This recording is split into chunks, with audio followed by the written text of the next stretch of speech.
So let's start with a little bit of breathing this morning. If you want to have your feet underneath your knees, sit up close to the edge of your seat. Sit up nice and tall. Close your eyes. And just start by noticing your breath. So the first thing to notice is if you can breathe in and out through your nose, or if you have need for some auxiliary help from your mouth, because sometimes that happens. We get a little stuffy, especially this time of year. You can get a little stuffy, or maybe you just can't get a full deep breath, so using your mouth can be okay for that. And then, is the air moving in and out evenly between your nostrils? If you're breathing in and out through your nose, is that even, or is one side more blocked than the other?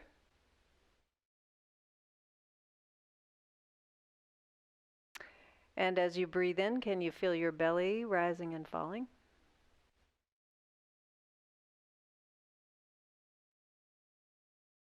As you breathe in and out, can you feel your chest rising and falling?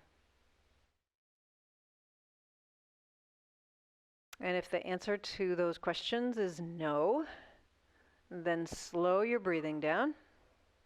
Let it get a little bit deeper, a little bit longer.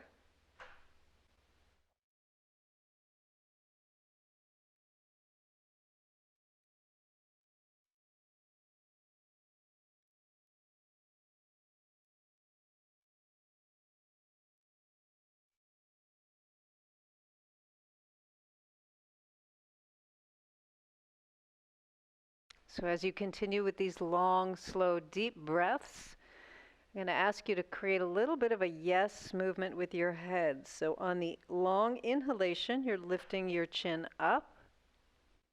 And on the long exhalation, you're bringing your chin down toward your chest. So you can do this with your eyes open or closed, whatever feels most comfortable for you. So some people feel like moving their head when their eyes are closed makes them feel a little bit dizzy. You can certainly open your eyes. And again, you're moving with your breath. So as you inhale, your chin goes up, and as you exhale, your chin comes down. So that means you might be moving more slowly or more quickly than I am, or more slowly or more quickly than anybody else in the room.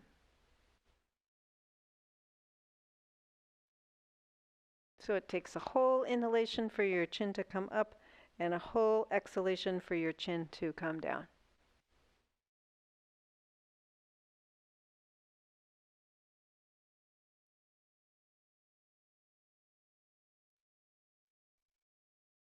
And then at some point we're going to switch from a yes movement to a no movement. So we're just going to be breathing in and out, going side to side nice and slow. So you might breathe in as you turn to the right and breathe out as you turn to the left, or you might breathe in as you turn to the left and out as you turn to the right. And just make sure you're going at a pace that matches your breath and that you're not speeding up your breath so that you're doing it at the same rate. So this is a no movement from side to side.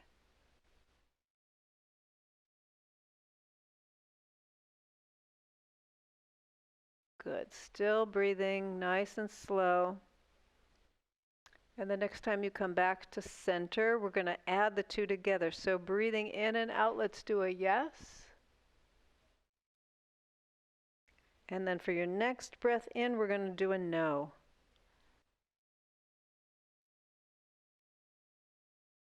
Going back to a yes. And to a no. And two more times, doing a yes and a no. Breathing in and out nice and slowly.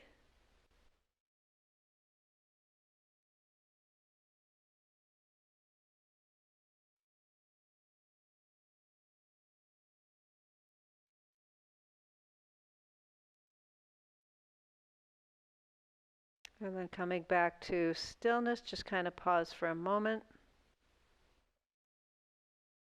Just noticing your neck. So we isolated movement in the neck, and now we're going to start to get a little movement in the shoulder. So I'm going to have you bring your chin to your chest, and as you do, round through your shoulders, round through your spine. And then as you inhale, you're going to lift your chin, draw your shoulder blades together, squeeze them together, and arch your back. So as you exhale, you're going to round from your head all the way down to your tailbone. And as you inhale, you're going to extend and come all the way up. So you can let your hands kind of float above your lap, or you can slide them on your legs if you like. So that's one way to do it, just kind of sliding the hands up and back, or letting them float. So we're flexing and extending the spine in various ways. Now if you want a little bit more here, the next time that you come forward, you can lift your hands off of your lap and bring them up and around like you're hugging a beach ball. And then as you inhale, bring your arms out and back and squeeze your shoulder blades together. So you can do this with or without the arms. If you don't want to do the arms, just let your hands kind of rest where they are. If you want to do the arms, you can include the arms. We're really focusing though on what's happening in the spine, right? So as we come forward and as we come back, and we're squeezing those shoulder blades together. Just a couple more of these. And see if you can get all the way down to your tailbone, right? So you're coming forward and you're rounding from your tailbone to your head. And then as you open, it's like you're trying to touch your tailbone and the back of your head together, right? You're doing that nice arched back. How about one more time all the way through? Oh, this is a great movement to do when you first get up in the morning, right? After you've been lying down for a while. And then we'll just let the hands come back to rest on the lap. Good. Let's close the eyes, take a couple of breaths in and out. Okay, let your eyes open. And we're going to do a little diagonal movement for the head. So you're going to look down and to the right, like right outside your right hip. There's something on the floor there. And then turn and look up and to the left. And go down and to the right. And up to the left. And we're breathing in and breathing out. Breathing in and breathing out. And notice as you do, is it easier to look down or easier to look up? Or is it kind of the same? And just notice overall, what is the relative ease of moving your head in this way? And then we'll come back to sort of that center position, and we're going to switch it up. So turn and look down to the left, and then up to the right. Breathing in and breathing out. And again, notice, is it easier to look down or is it easier to look up?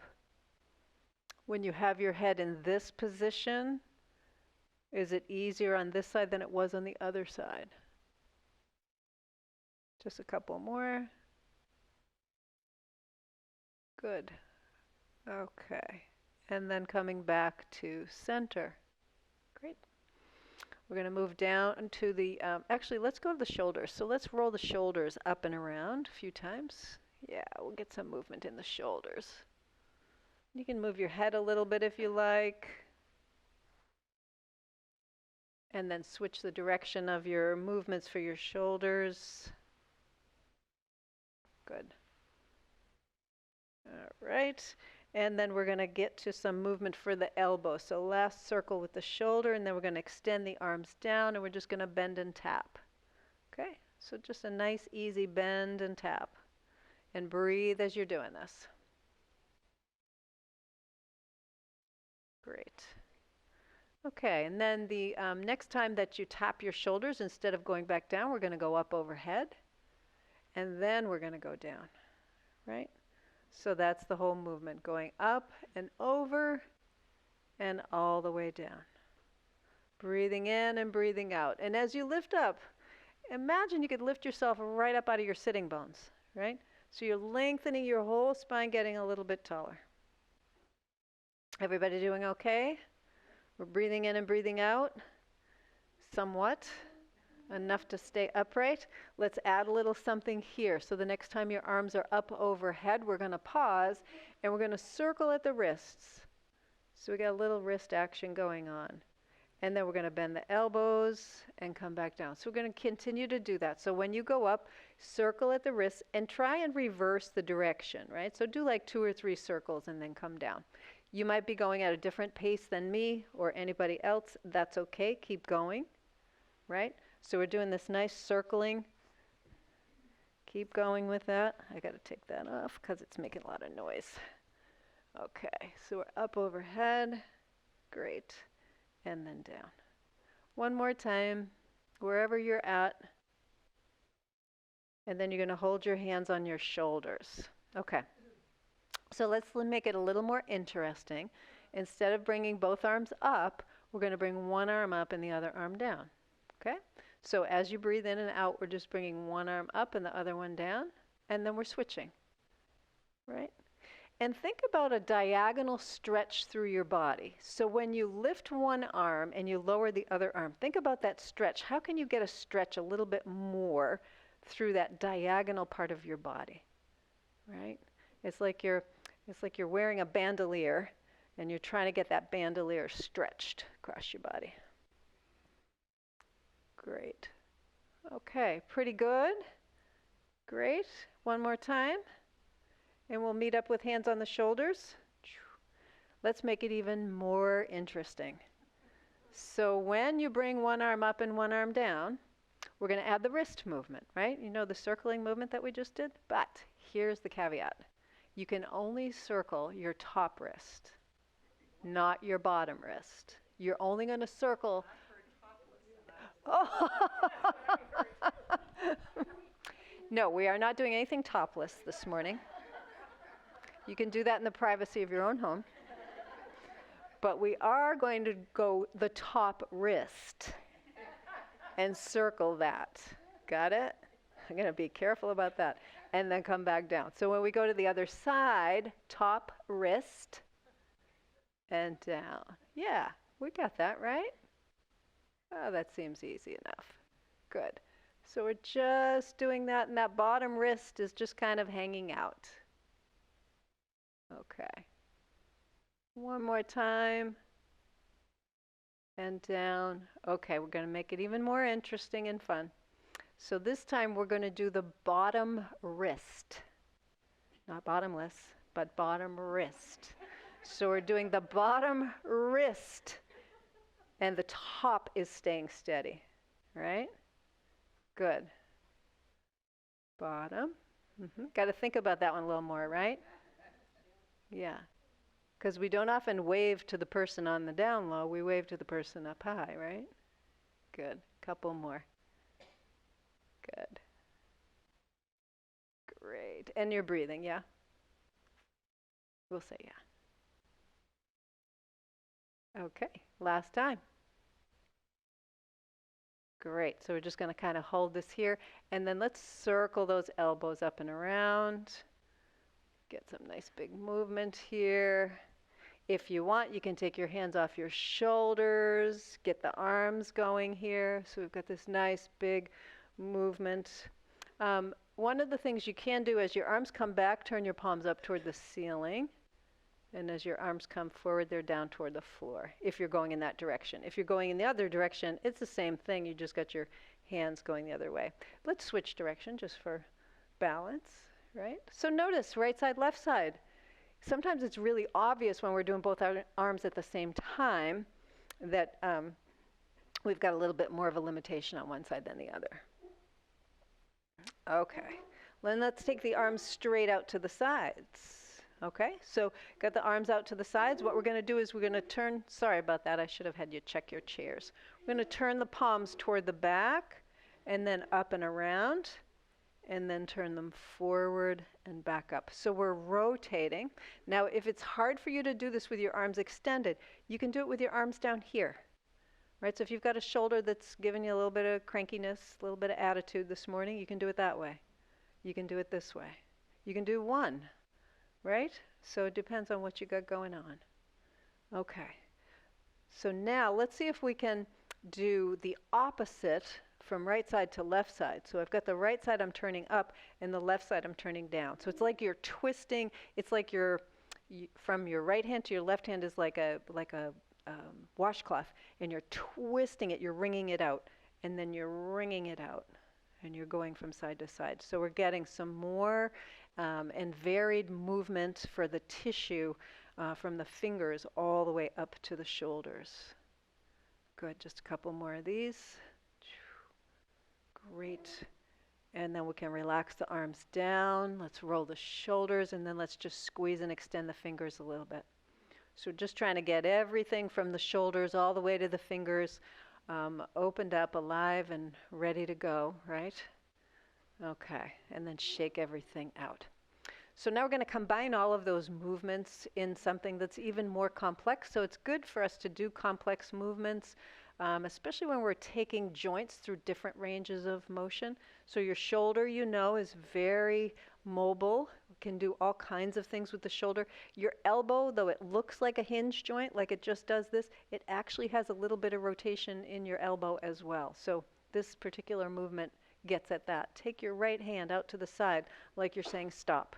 And you're pushing out through the heel of your hand. And you're sitting comfortably into both sitting bones, right side, left side. So you're not leaning on one side more than the other. Breathe in, breathe out. We're going to bring that arm up toward the ceiling. Press the palm of the hand up. Bend your elbow. And then take the palm of your hand right down to the side of your face. So your thumb is reaching forward, right? Don't poke yourself in the eye. And then come up and all the way down. We'll do that again. So come up, reach, reach, reach, bend the elbow. So can you see that you have to have rotation here at the shoulder? You have to have a bend in the elbow, a little rotation in the elbow, and a little bit of rotation in the wrist as well. And your fingers are getting a little extension here too. And then we can release that. Good. Let's let that arm rest, and we're going to go over to the left side. So big strong arm out here. So we're pushing out through the heel of the hand. We're going to keep that length in the arm as we come up. Bend the elbow, rotate, rotate, bring the palm of the hand to your face. And then up and down. Now, as you're doing this, you might notice, so the other side was much harder and this side is easier, or maybe this side is harder and the other side was easier. So we all have kind of a proclivity for how we like to move. Okay. All right, let's shake that out a little bit. And we're going to try both hands at the same time. Right? So that's always a good way to tell us what the heck we're doing here. So bring both arms up, reach up through the heels of your hands, bend your elbows, bring your hands down to your face, right? So it's like your thumbs are here toward your chin or your nose or wherever, and the palms of your hands are on your face. And go up and out and around. Let's do that one more time because that looked so good. So we're really getting a good stretch through all of the connective tissue in the arms, from the fingers all the way up. So you got the palms of your hands on your face. And up and around. Excellent. So now we're going to take the right hand, make a little OK sign. So you guys know this. Most of you know this, right? So we're going to do the little spyglass thing. We're going to go out to the side, go up overhead, so the palm of your hand is up toward the ceiling. And then you're going to take that little spyglass, if you can, get it right up to your eyes. So your little fingers are on your face, and you're looking through your spyglass. So it's not like this. If you're thinking to yourself, well, that's really easy, then you're doing it wrong, okay? Because if it's easy, you're in the wrong class. So we got to have that be a little more challenging here. And if you can't get your hand on your eye, if you're like out here, I want you to look down into that little spyglass, right? So here I am. This is as high as I can get it. I'm just going to look down. I'm going to turn my eyes and get it down there. Okay, and then release that. All right. Little more rotation there, especially when we have the hand in that position, right? Because it's a little more refined. So that's the most complex movement we're going to do with the arm on that side. Left hand, little OK sign. Going to take that OK sign right up to the ceiling. You're saying OK to the sky. And then you're going to take that hand down. See if you can bring the fingers right there. Again, if your arm is like, nope, I'm not getting any closer than this, then what I want you to do is just look down through your spyglass without turning your head down. You're just kind of looking down through the spyglass. And you're breathing in and breathing out. So that's the most important thing of everything we're doing. And then come all the way up and all the way out. Excellent. All right, let's roll the shoulders another couple of times. And of course, we're going to do both at the same time. So we're going to do binoculars. So there you go. You got your little binocular thing going, right? Extend those little fingers out, right? So that helps too, the little wings of your fingers. Bring your arms up and overhead, so the palms of your hands, you're okaying the sky with both. And then we're going to come down and see if we can get the binoculars on. If you can't, if this is where you're at, if this is where you're at, I just want you to look down, kind of go from side to side, and look through those little spyglass things. The most important thing is that we've got your shoulders in that rotation. So if you're even here, this is fine. We're just trying to get you in that rotation, right? Plus, I love looking at y'all when you're doing that because you look really funny. And then come all the way out and around. You look silly, and I love it. I love it, love it. All right, so we're rolling the shoulders a little bit. Okay, so we got arms and shoulders. We did a little bit of forward and backward movement for the spine. So do you all remember what forward and backward movement for the spine is called? What's forward movement? That's right, it's flexion. And backward movement? Extension, yeah. So we're doing flexion and extension. So we do flexion and extension forward and backward.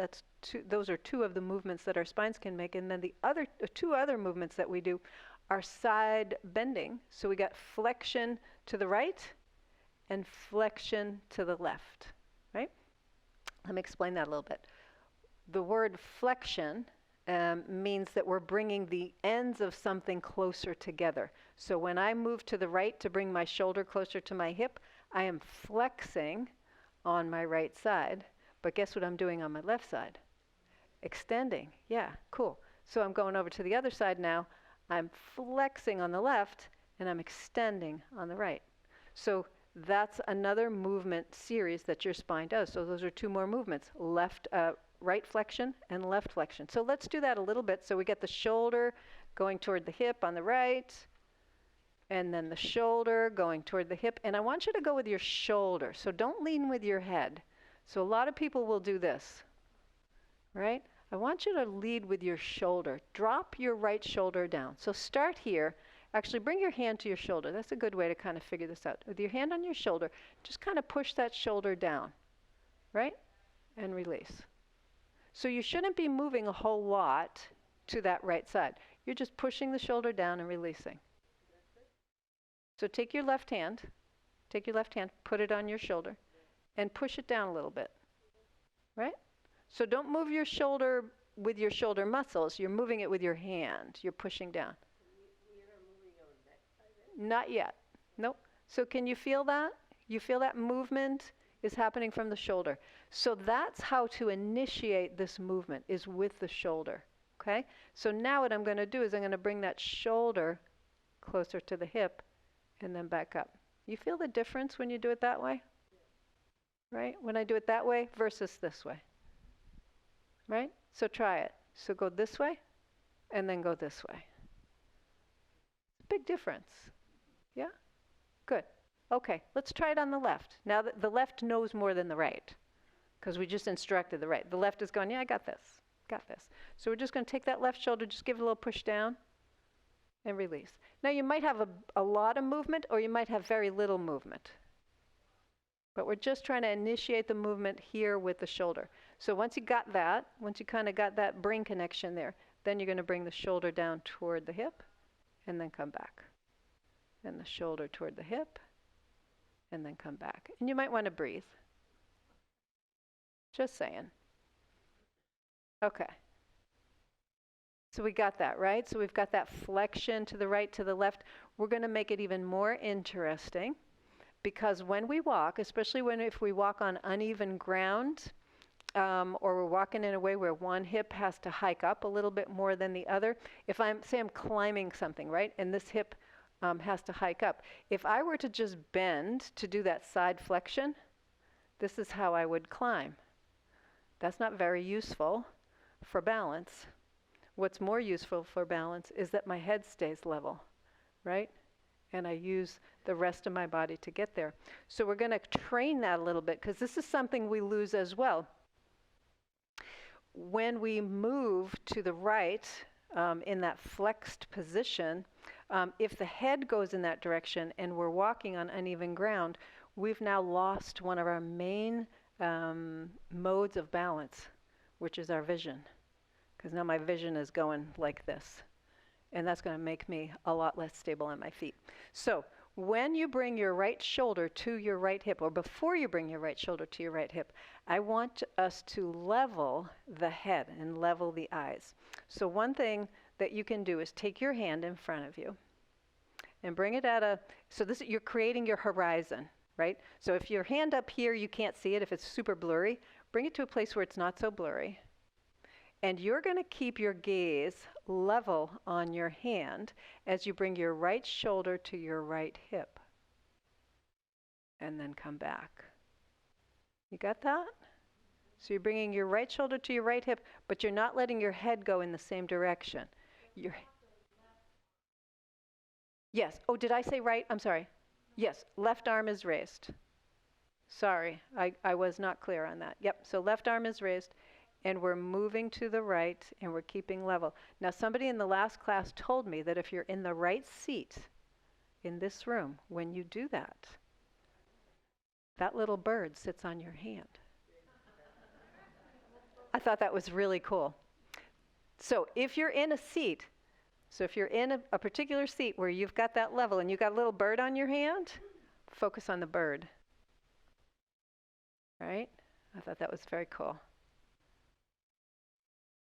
So this is keeping our gaze steady where it is. At some point, you can let go of your created horizon and then see if you can get a little farther over. So this is something you can work on. Now we've got like this little kind of an S in the spine. Not really, but kind of. Just kind of visualize it that way. Good. Okay. So that can feel like a little more stress in certain areas of the spine, especially if I've been used to kind of leaning with my whole body this way. So when I do this, I'm leaning from my hip mostly. I'm creating less of an angle in my hip, but I'm not really extending or flexing my spine. So let's try the other side. So right hand is now your horizon, and maybe it's the right hand where the bird was. I don't know, she didn't say. But she did say that.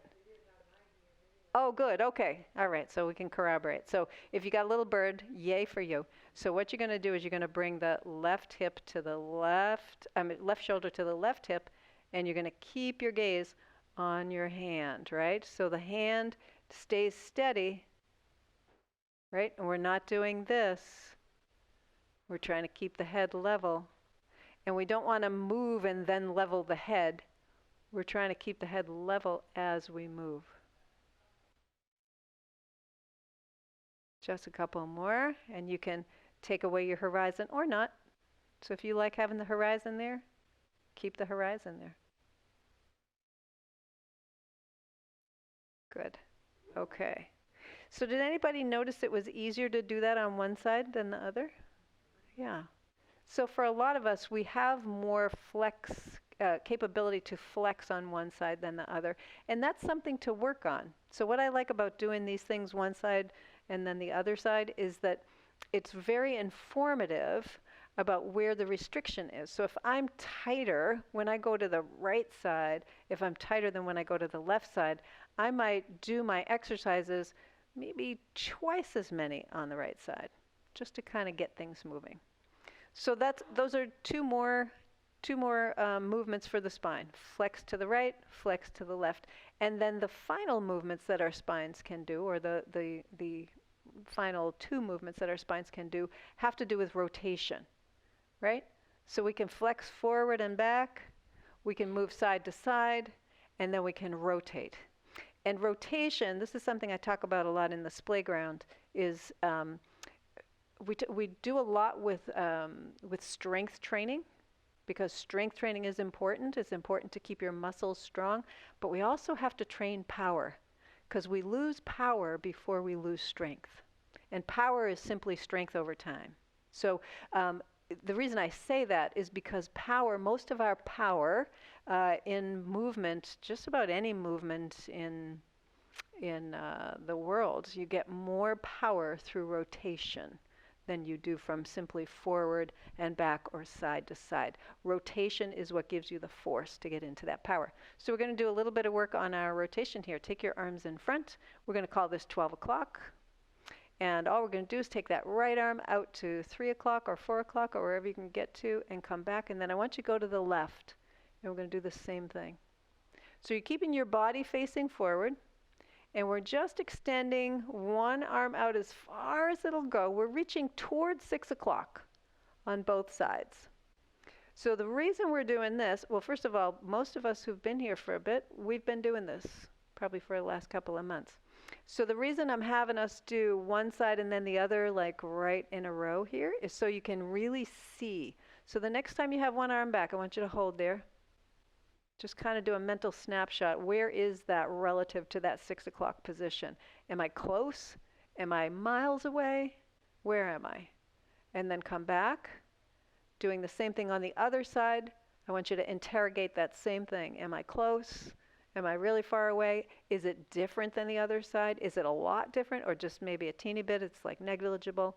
If you're not sure, we're going to do it one more time. Going out to one side. Where is that? Going out to the other side. Where is that? Okay. And then drop your hands down to your lap. So how many of you noticed a difference from one side to the other? So one of the things I would do then in working with this is the side that's a little more restricted, I would do 2 to 1, right? So I'm going to do twice on my right side because that's where I'm more restricted, and I'm going to do 1 on my left side, right? And this has to do with your shoulders and your chest, right? So as I'm bringing this arm out, what's restricting me is either here in my chest, from the arm all the way to the pecs, or it's in the back, right? So it's in the shoulder area. So that's where I'm going to work. Now, if you were like, yeah, that's pretty close, you know, side to side, you know, fairly negligible difference. Let's try it using the twist in the body, in the spine. So we're going to take the hands at 12 o'clock, and we're going to go towards 6 o'clock. So go out to the right. And now when you've gotten back here as far as you can, I want you to twist your spine and see how far you can get. And try not to slide in your seat. In other words, don't slide your bum on the chair. We're just doing this from the spine, and then come back. Okay? And then let's do that on the other side. Now, if your shoulders are way up here, I'm just going to invite you to drop them down because it doesn't matter how high your arms are up in the air. So go out to the left. Start first with the chest and the shoulder, and then recruit the spine. And then you can come back. We're going to do that a couple more times. So I want you to notice as you're doing this, nice and slow, as you come back around, are you more restricted on one side than the other? Now, if you were already more restricted with just the shoulder, then the answer is probably going to be yes, unless you have a lot of flexibility in your spine. And we're going to go last time.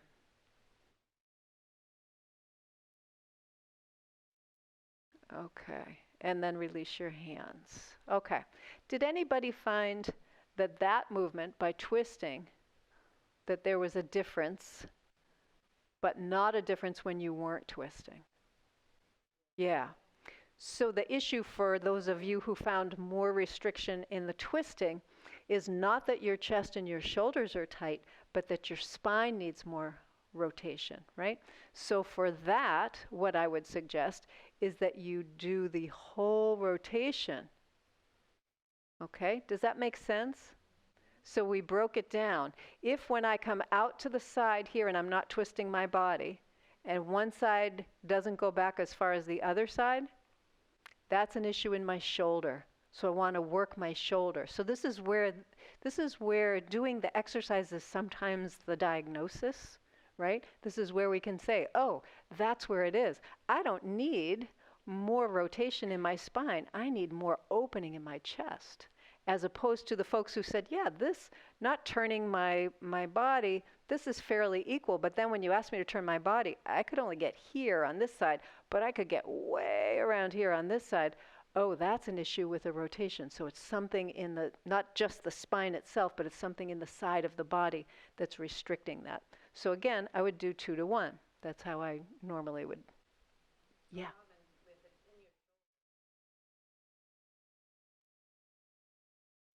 Yeah. Well, the rotation isn't adding anything for you because the issue's in the shoulder. Yeah, so if you're doing it like to really, really get to that shoulder, another thing you can do, I'm going to go off script here a little bit. So another thing you can do if you've got a shoulder rotation issue like that, you know, you come back and it's not there, you can get to a wall and you bring your hand a little bit lower than your shoulder. Can you all see that? So your hand is on the wall a little lower than your shoulder, and then you start to turn your body. And you come around that way. You can do it in a doorway too, so then you can do the other side. So it's kind of the same thing. And you'll feel that. You'll feel that up into your neck and into your shoulder. All right, good. How's everybody's shoulders feeling? Not sure yet. Not sure yet. Okay, I'll take that. Okay, so let's shift gears a little bit. We're going to go down to the floor, to my favorite, the feet. Yes. Let's look down at those toes. So if you have toe socks on, great. If you don't have toe socks on, you might want to slip your socks off and maybe just stand on your socks so your feet aren't bare on the floor. Because we're going to be doing a bit of toe work this morning. And I want to talk a little bit about that too. So let's have you bring your tripods down onto the floor. So you all know your tripods are the big and little toe ball mounds, right? And then the heel. So you got your tripods on the floor. We're just going to lift and lower all the toes. Lift them way up and lower down. All right? So as you're lifting and lowering, first of all, are they all lifting and lowering? Yeah? Everybody's got that? Good. Okay. So as they're lifting and lowering, I want you to notice with your big toes specifically, when you lift up and when you lower down, are the big toes lifting and lowering in the direction of the little toes? In other words, are they moving toward the little toes when you lift and lower? Somewhat? Okay, let's isolate that a little bit. So keep your little toes down. So all the little toes are down. And we're lifting and lowering just the big toes. So you'll be able to see that a little more clearly. Right? So when you lift and lower, are your big toes lifting and lowering toward the little toes, or are they straight? They're crossed. Yep, some people are crossed. Okay. So do you want to hazard a guess why your big toes are moving toward your little toes when you lift and lower?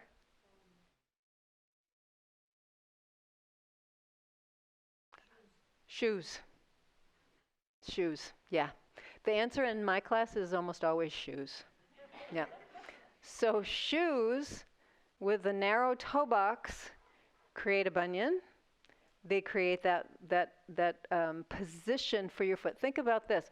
When you lift and lower your toes, when you lift and lower your big toes, it's like doing biceps curls. That's the biceps curls for your big toes. If you're in footwear that squishes your toes together like this, every time you take a step, you are flexing your biceps on your feet. You're flexing your big toe biceps, right? And if your toe is in this position where it's pushing toward the other toe, we're going to strengthen into that deformity. We're going to strengthen into that position. So you're going to create a stronger a movement toward the little toes. So there's a couple of things that we can do to help with this. Actually, there's several. So I'm going to go through several ways that you can do that. So if you notice this with your feet when you were doing this, here's some things you can do. So the first thing to do is we'll start with one foot. So let's start with the right foot. We're going to have all the toes on the floor. You're going to lift your big toe up, and then you're going to take your right finger, your index finger, and just very gently pull that right big toe away from the other toes, right? So you're just going to create that little movement there. And then you're going to lift and lower that toe, right? So you're holding on to your big toe, and you're holding it away from the other toes. That's why having a toe sock or having barefoot is important here, because you got to be able to get your finger between your big toe and your next toes. So that's one way. And then we can do that on the other side as well. Let's just try that on the other side. So put your finger in there. So the word to use here is distract. So I'm distracting the big toe away from the other toes. I'm moving it away from the other toes. Got it? Okay. That's way number one that you can do. A second way you can do this is, I'm going to try and show you this here because it's a little tough to explain. And this, by the way, this works better in a barefoot than a socked foot, and even with toe socks, because your foot can slide a little bit. But what we're going to do, what we're going to do is we're going to turn the feet in a little bit. All right, I'll do it this way, right? So we're like pigeon-toed a little bit, right? So what we're going to do is we're going to press down into the big toes, and then we're going to lift the heels and pivot. So here we are. This is the floor. I'm pushing into my big toe. I'm going to pivot my heel in. My big toe stays on the floor, so it's distracting from the other toes. Can you feel that? Okay.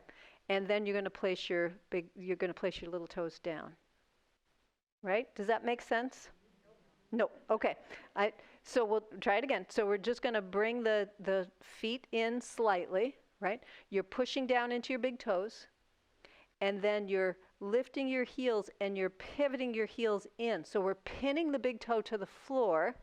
As we pivot the heel in, what happens is that big toe stays stationary, and it creates more space between the big toe and the next toe. Is that making more sense? Yeah. Okay. So that's another way you can do this. Doing it with a little bit of weight, so leaning forward. Oh, of course. While I put my heels up like this, actually I can pick up the bigger toe, but even my small toes, they try to come up. So you want to keep your big toe on the floor, so your big toe doesn't lift up. Yeah. So what we're trying to do is we're trying to pin that big toe to the floor. And then by pivoting the heel in, we're creating more space between the big toe and the next toe. Okay. You're welcome. So that's way number 2. Right? Way number 3. You ever get the produce with the elastic bands around it? You know, the yellow bands or blue bands or something? Grab one of those and put the rubber band between your big toes.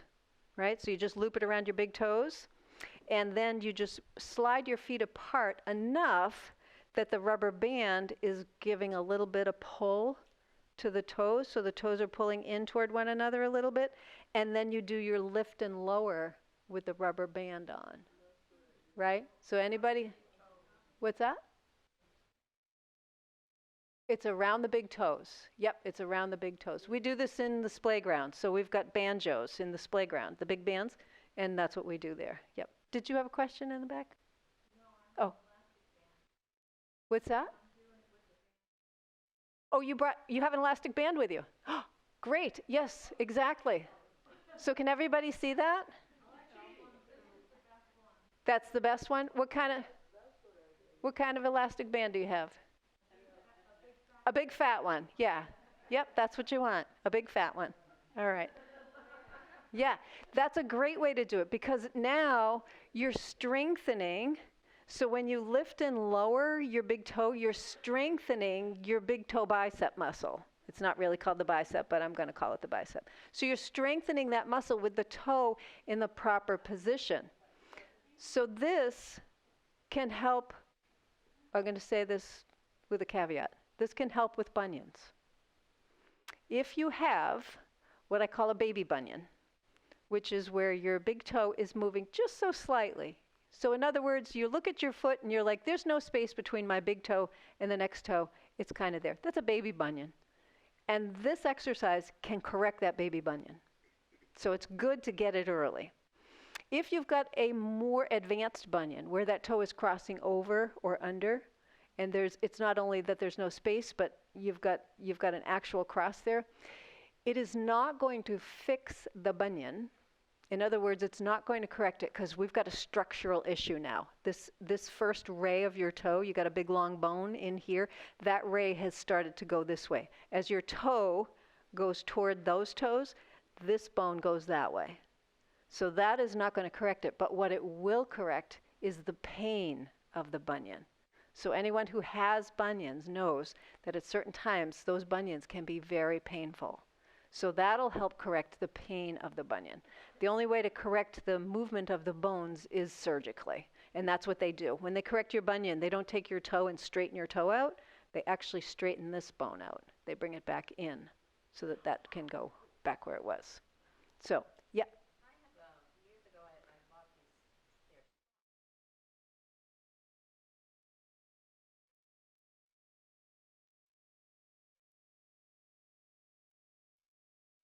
Yeah. Yeah, absolutely. I'm a big fan of toe separators. So there's silicone ones, there's gel ones, there's the sock ones, whatever you can do. Think of it. Well, the bunion won't go away, but two things. It's going to help with pain if you have pain, and it's going to help that the bunion not get worse, right? So there's just a couple of things about that. And the caveat to that is, if I do all of this work on my bunion, and I wear my toe spacers and I do the toe exercises and all of that, and then I put my foot in a regular conventional shoe, I am retraining it back into its dysfunction. So every time you take a step, think about it this way, every time you take a step, you're doing biceps curls for your big toe. So if you've got shoes on that are keeping the toes in this position, right? Every time you take a step, I'm strengthening into that position. So I'm going to get strong. That bunion is going to get really strong, and it's going to be super hard to undo it. So a little more barefoot time. Yep.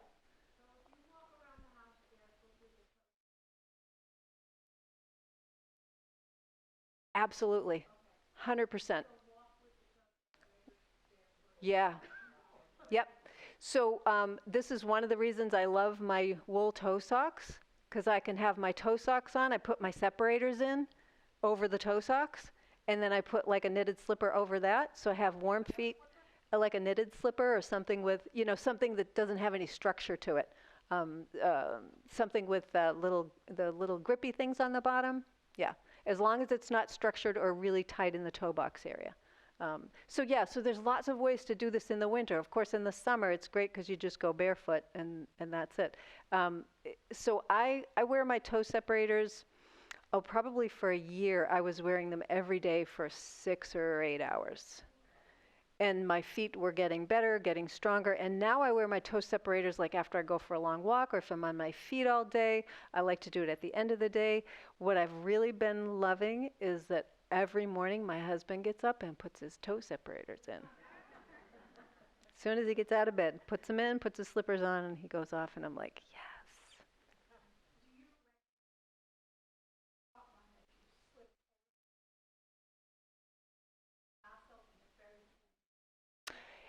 I do have a couple that I like, and I can't remember the brand name, and it's upstairs. If I can remember for next week, I'll grab them, because so I'll grab them. I know they're upstairs in the closet.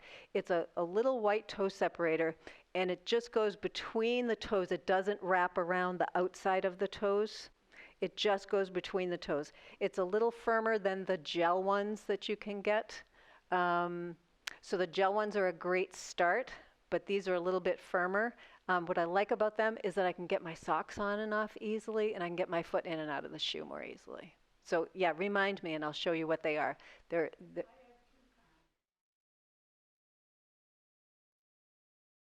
yeah. Yep. Yeah. Yes. Yes. Yeah. Yep. Yeah, that's not, there was something years ago called yoga toes that I know I tried that and it was that kind of thing. It was very uncomfortable. It was just big and bulky and just not very comfortable. Right, right. Okay, I'm going to write myself a note. I'll bring it down for next week.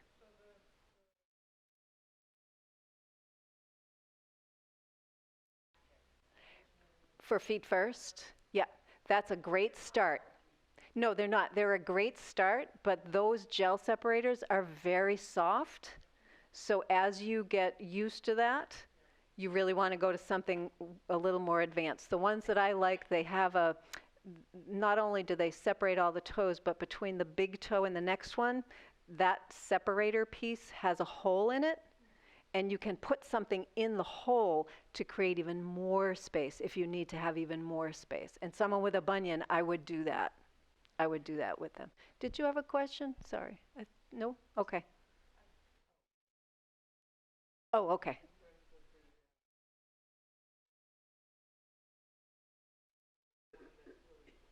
Yeah.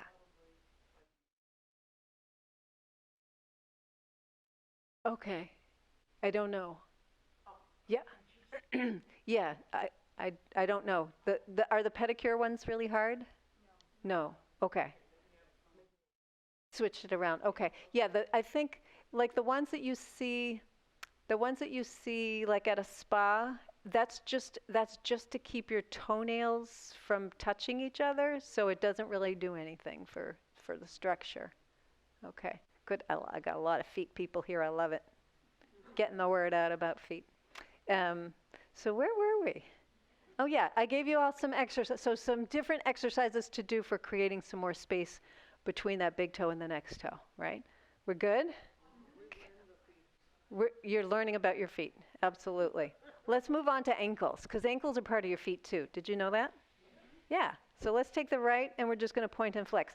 I love ankles because ankles are strong and flexible, right? They can circle like this and circle the other way. And yet every time you take a step, you are putting your entire body weight on that ankle. Actually, you're putting more than that. If you're stepping, it's up to 4 times your body weight. If you're running, it's up to 11 times your body weight. That's amazing. And then put that down, and let's go to the other side. Let's just see if the wrist could do that, right? The wrist can't do that, but the ankle can. And the wrist and the ankle are cousins, right? They are, a little bit. And then circle around. They're strong cousins. Yes, these are strong cousins. And reverse direction. They do. I know, right? All right. Sometimes ankles are a little noisy, and then bring that one down. We'll do a little work for the knees. We just got to get got to get all the joints going, right? So your joints are what moves your body. I'm going to say that, and you're going to say, well, what do you mean? Your joints take instruction from your brain, and then put that foot down, and go the other side. So I want to get that piece of chocolate cake on the other side of the room, and my brain is the one that says I want chocolate cake, and that instructs my joints. And then my joints get me moving in that direction, and then let's put that down. And then my muscles react to my joints. Isn't that an interesting thought, right? So we think about movement as being muscular, but movement is joint-based first. And then our muscles work to get us there. So when I'm getting up to get that piece of chocolate cake, the joints are moving in that direction. My thigh muscles in the front and the thigh muscles in the back are working to get me to step forward. My glutes are working to get me to step forward and to not go too fast, so then I fall into the chocolate cake, because that would be bad. So I want to pay attention to the joints, because that's how the communication happens for all movement. So come up to, let's see, go to the corner of your chair. And we're just going to go in with one knee and in with the other knee. So you're going to keep your feet flat on the floor. Go in with one knee and lift the sole of that foot out to the side. Come back and do the same thing on the other side. So this internal rotation of your hip, this is a movement we don't get. I want you to look when you turn one knee in. How far can you turn that knee in? Go to the other side. How far can you turn that knee in? Are they the same, or is it significantly different? Now, I will say, for those of you who've had, oops, what did I do? For those of you who've had a hip replacement, it's probably going to be a pretty big difference. For those of you who have arthritis in your hip, it's probably going to be a pretty big difference. So if I'm noticing a big difference, I'm going to get my foot in, I'm going to get my knee in that position on the side that has the least amount of rotation. I'm just going to hang out here. So look down, make sure you got a 90-degree angle at your ankle, right? So from your foot to your lower leg, it's 90 degrees.